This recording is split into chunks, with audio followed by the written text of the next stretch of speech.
Hello, welcome to my talking PowerPoint about conservation of momentum in 2 dimensions. Some of you who have come to my channel before might be a little bit surprised to find an A-level physics video, but this is the original intention of this channel. It seems to be taken over by Pokemon, which is awesome, and that's probably the future of the channel. But I'm still going to be uploading some academic stuff as well. Now this video is going to be aimed specifically at my Year 12 students. This is for a lesson that I should be giving them this week, but unfortunately because of the lockdown and the fact that no one's in school, I'm recording this and then they can watch it at their leisure over and over again if they really want to, if they're that way inclined. That said, even if some of my GCSE students are watching, or if any GCSE students are watching, the first kind of few minutes are going to be quite useful to you anyway, because there is some recaps about momentum that you need to know about for your GCSE syllabus. Okay, so for the A-level students, you need to be able to understand how to apply conservation momentum in two-dimensional problems. Now, this video isn't standalone really. It comes as part of the lessons that you have been sent by Miss Kennedy. I don't think she's recording her PowerPoints, but I am, so sorry, you get to hear my voice. So this is lesson that comes straight after you will learn about impulse, but I'm going to do a complete recap anyway. So if we move on, what I'd like you to do first is think about Newton's laws of motion. What are they? And I want you to think about that for a few minutes while I move on to the next section. If there is no pause, please pause the video, think about those, write them down, and then start the video again. All right, so we're going to start with linear momentum. We know that momentum, given by P, is equal to the mass times velocity. So if you have a very large thing traveling at very high speed, it has very high momentum. Momentum, remember, is the it's the force required to stop a moving object. So if you have a skater of 90 kilograms, pretty big skater, a little bit smaller than me, but pretty big, traveling at 5 meters per second, skating around on the ice. There's a stationary skater of about 75 kilograms, probably what I should weigh, but that I don't. Imagine I have collided with my future skinny self and we both move off together. That's a crucial thing in GCSE. For those of you listening from GCSE, you're always going to move off together. The body's going to strike, move off together. Okay, that's how simple those problems are. For A-level though, there are a bunch of different things that can happen. You can rebound off each other, you can follow a bunch of different paths, which we'll look at in a minute. But let's think about linear momentum where they move off together. How do we solve this problem? Well, first we calculate the momentum of the first skater. Okay, so we write down our equation, P equals mv. We don't need to rearrange this. We are going to substitute, so we're substituting in the mass for 90 kilograms, the speed at 5 meters per second, and now we've got our momentum as 90 times 5. The answer therefore is 450 units, kilograms, meters per second. Okay, so that's quite simple, relatively straightforward. Momentum of the second skater, again, we do our Ursau method, we write the equation, we substitute, and then we give the answer in the units. The equation is still P equals mv. We now have got 75 times 0, which gives a momentum of 0 kilogram meters per second. Now that's not surprising, it's stationary. So he's stationary, he has 0 velocity, he doesn't have any momentum. So we can calculate the total momentum before the collision. So that is just the addition of both the momentums, that's 450 plus 0, and that gives you obviously 450 kilograms meters per second. So this is our momentum before the collision. That's the momentum of the first skater and the momentum of the second skater. Now it's useful at this point to note down the mass of both of these skaters. The mass of the first one is 90 kilograms, second one 75. Those together is 165 kilograms. So what's going to happen after the collision? Well, let's look at the velocity of both the skaters before the collision.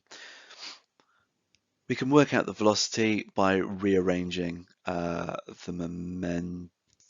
Nope, sorry, this is after the collision. So we rearrange the equation. Okay, velocity is now momentum divided by mass. We've got the velocity of, the momentum of both the skaters is 450 kilograms meters per second. The total mass is 165 kilograms. Therefore, the velocity that they're both moving off together is 2.73 meters per second. So that's just a little recap on linear momentum. Now that, for the GCSE students, that's all you will have to do. That is a higher question. So on a higher paper, you might be asked this question, what will happen if a skater of this mass hits a skater of this mass, and what is the velocity?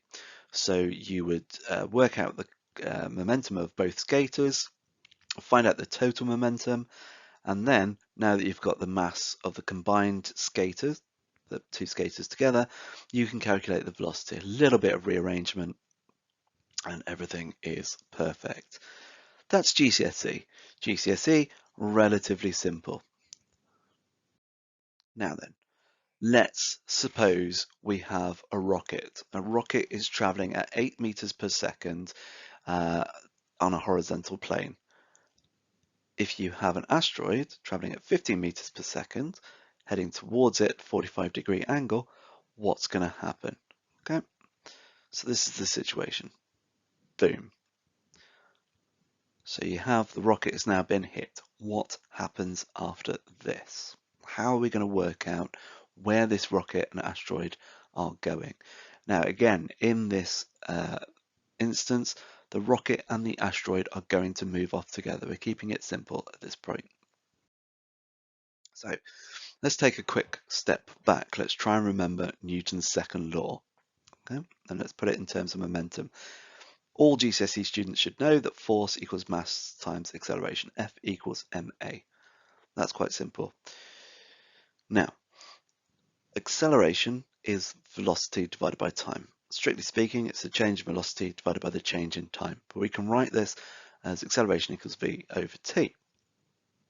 So therefore, we can rearrange our force equation. Instead of force equals mass times acceleration, we substitute acceleration for v over t. So now we have force equals mass times velocity divided by time. Okay?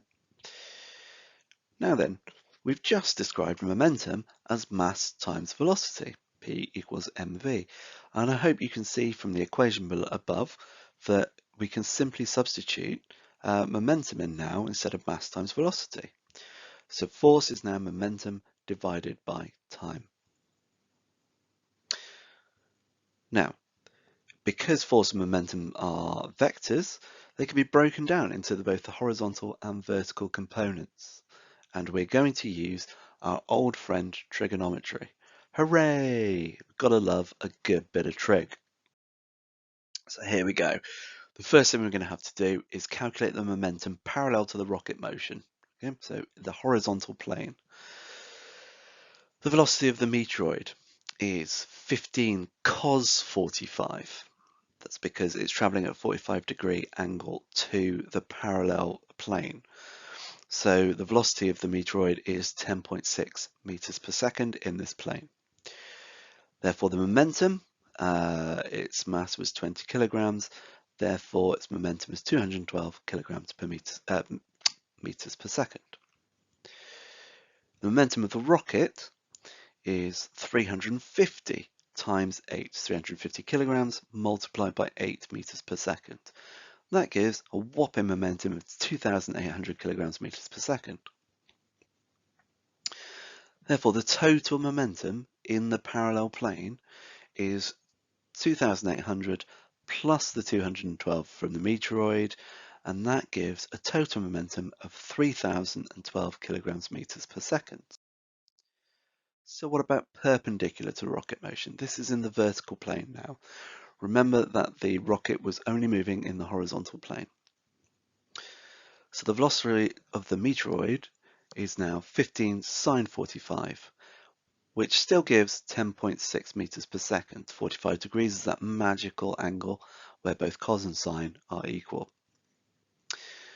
The momentum of the meteoroid is still 212 kilograms meters per second. The rocket, however, because it's not moving in the vertical plane, it's only moving in the horizontal plane, has a momentum of 0. It's now similar to our stationary skater. So the total momentum in the perpendicular plane is 212 kilograms meters per second. No contribution from the rocket, only from the meteoroid. Okay, so we can sketch this. You have the parallel component, 3,012 kilograms meters per second. The perpendicular component, 212 kilograms meters per second. You have a small angle theta, and you have some total velocity off on the hypotenuse of this triangle. So we've got to now use Pythagoras to work out the vector sum.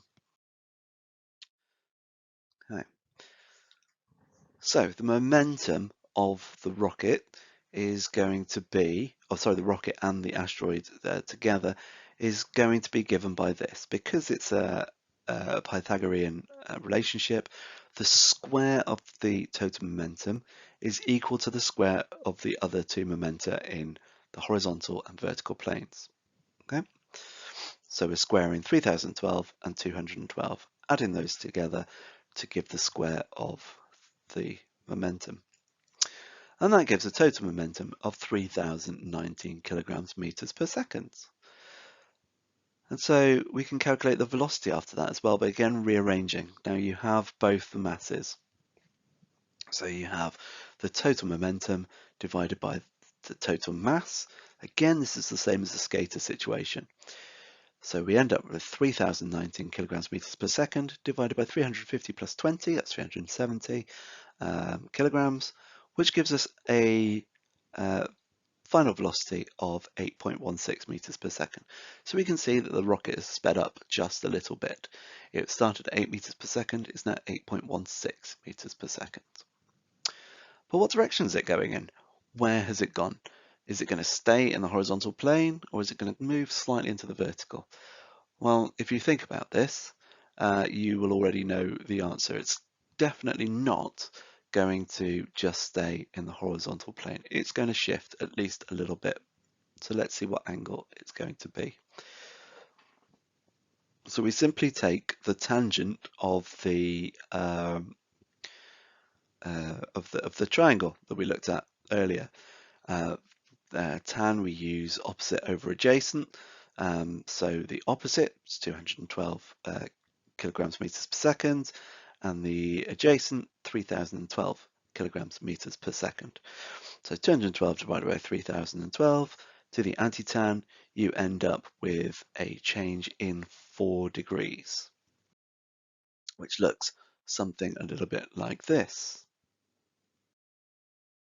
Off it goes at a very slight angle.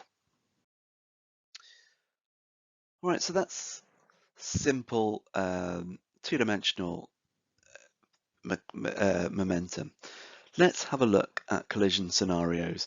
And this is quite cool because if you're playing pool on a Saturday night and you remember your physics, then all of a sudden you can start to calculate where the balls are going to go. Now, obviously, there are two ways to do this. Most people do this by experience, but those of us who are physicists like to pretend that we're good at pool and good at calculating where things are going. Of course, it doesn't quite work out this way. We're going to look at what would happen if these were perfectly elastic collisions, which they are not. Which is why you tell your mates as you're leaning over the pool table, look, watch this, I'm getting this straight in the corner. No, I'm not. Okay, so let's look at the scenario that both balls are exactly the same mass. Whenever there is an elastic collision between two equal masses, the angle will always be 90 degrees. Okay, what does that look like? So ball A colliding with ball B. Off it goes. Clunk. So you end up with that perfect 90-degree angle. This is an elastic collision. All of the energy is conserved. The idea of playing pool, the energy is not conserved. You're not in a frictionless surface. Obviously, when the balls hit each other, they make a sound. So it's not a perfect 90-degree angle. Okay, so we're going to mathematically prove that this is the case. Okay. Now, momentum is always conserved. So therefore, the momentum of ball A at the beginning, before collision, has to equal the momentum of the ball after collision and the momentum of ball B. Okay. In an elastic collision, the kinetic energy doesn't change. It doesn't go anywhere. It has to be exactly the same. So before the collision and after the collision, kinetic energy and momentum are conserved. So we can calculate the kinetic energy, which is momentum squared divided by 2 times the mass. Okay, if you want to look at the derivation for that, please do. It'd be great if you could work it out for yourselves. So we've got this. We've now got another Pythagorean equation. P squared equals P squared plus PB squared. But they're all divided by 2 times the mass. If they're all divided by 2 times the mass, we can get rid of it. It cancels out on all sides. So we end up with this Pythagorean equation again. The momentum of ball A squared equals the momentum of ball A squared plus the momentum of ball B squared after the collision. Okay. If we label the vector triangle, we find that because this is Pythagoras, you have to have a 90-degree angle. Okay.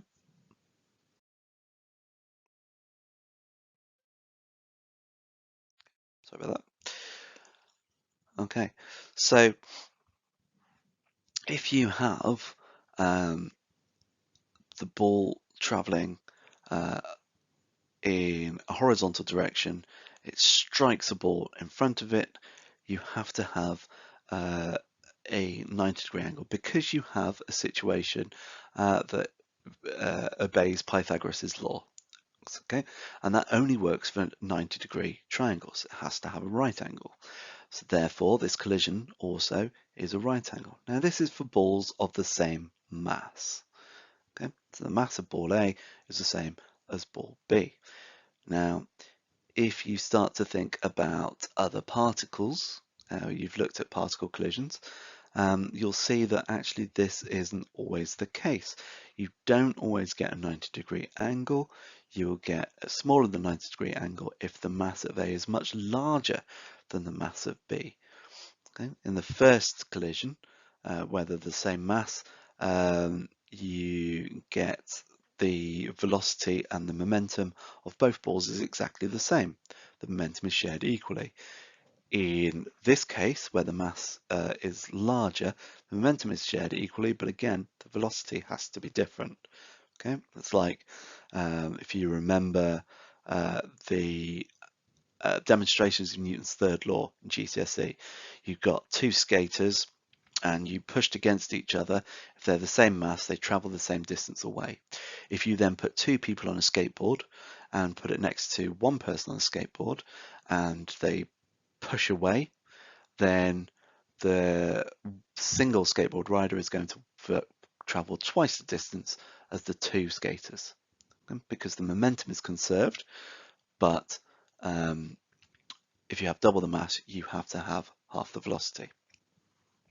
Okay, so this is the same. If mass B is much smaller than mass A, then you're going to get a much smaller angle, less than 90 degrees.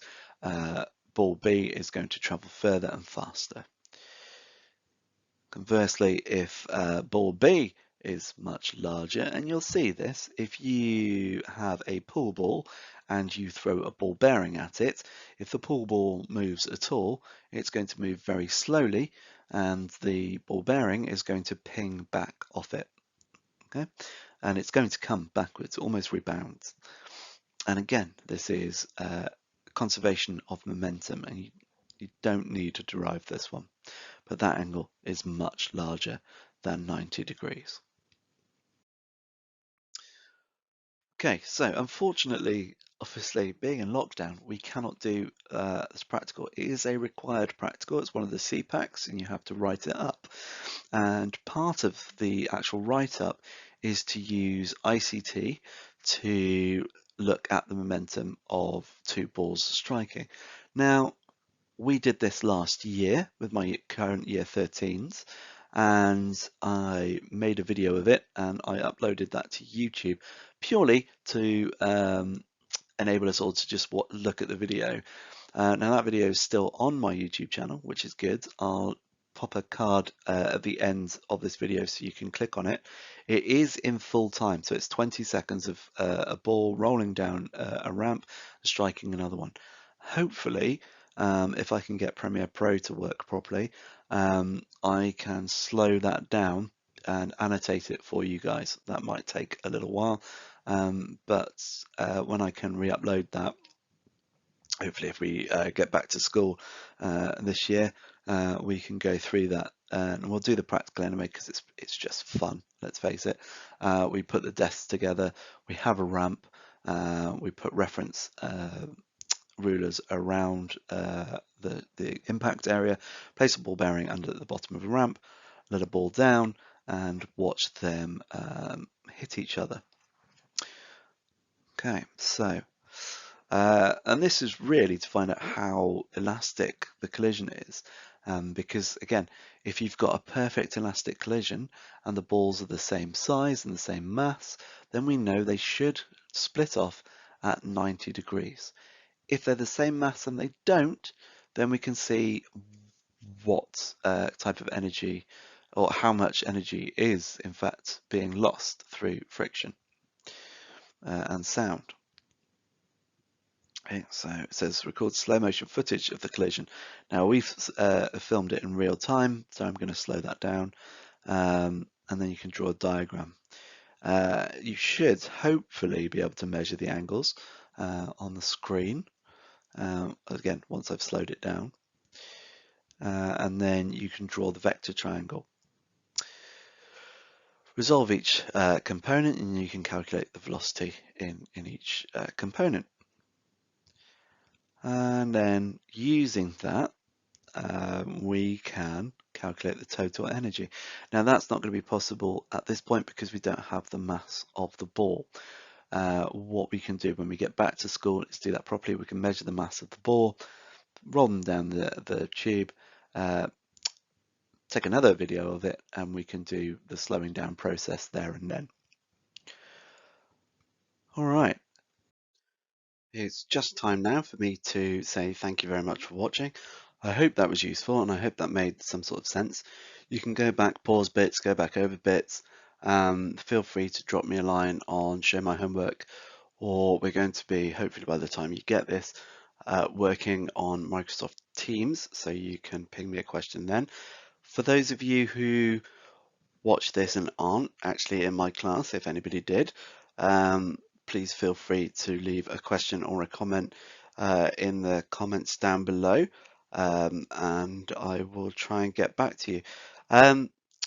Please do like the video, because that's what all YouTubers are supposed to say, and please do subscribe because I will be pinging a bunch of these up over the next couple of weeks. All of the Year 12 lessons that I'm doing will be on here. What I might do is, if there's demand for it, I might do voiceovers for some of the others and give a proper rounded version of this whole topic. The next one I'm going to do is about circular motion and centripetal acceleration. My GCSE students, you might want to not watch that. It will be a little bit scary, but everyone else. Look forward to that. It'll be awesome.